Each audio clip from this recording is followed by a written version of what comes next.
भैया हमारे एक भारत देश मात्र ऐसा है कि शादी से पहले समझ ला के लड़की दिखाई से लेके फोन बाद दुनियादारी खरीद बाजार मार्केट सब कुछ चुन चुन के कल जाला। और भारत देश का एयर क्राफ्ट जो बाकी दुबई में एयर शो करे रहा है। अब समझ ला कि इतना बड़ा एयर शो होता रहा कि पूरे देश का वहां जो बाकी लड़ाकू विमान पहुंचा रहना शो करे बदे के मात्र हमारे भारत का जो बाकी गिरे बदे के रहा भैया एयरक्राफ्ट काहे गिर गल भैया। एक बात हमार सबसे सवाल बा भैया कि कोई मंत्री का जहाज पर्सनल हो चाहे प्राइवेट हो कभो आज तक गिरल बा हमें यह बताई जा बस। कोई मंत्री संतरी का जो बाकी एयरक्राफ्ट काहे नहीं गिर जाए।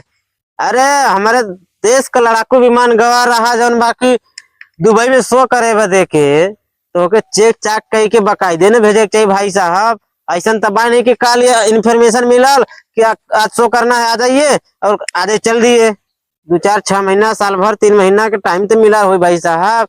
एक नहीं 4 इंजीनियर 4 नहीं 10 इंजीनियर लगा के चेक करवाते 10 मिनट में काम फिट करवा के भेजते भाई साहब। बात तो सही है यार कैसे आदमी है भाई साहब आप लोग बताइए जरूर के आज तक किसी मंत्री संतरी का हेलीकॉप्टर चाहे एयरक्राफ्ट गिरा है। बोलो जय मोदी जय भाजपा अंधभक्त की नमो बुद्धाय।